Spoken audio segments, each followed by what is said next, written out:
Friends on the committee who think I'm too much of a dove, this amendment is an authorization to use military force given to President Biden to take out the Chinese assets in Cuba. Part of China's leveraged buyout of Russia has been them taking control of Russian property and Russian assets in Cuba and then vastly improving those.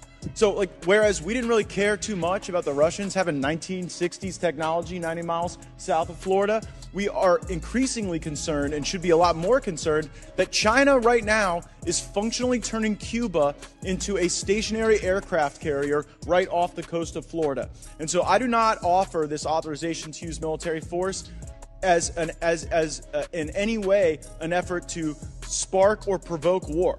I loathe war.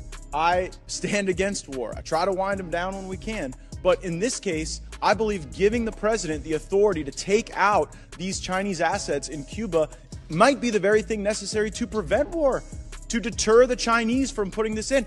And it is amazing to me how much we have allowed the Monroe Doctrine to just atrophy right out from underneath us.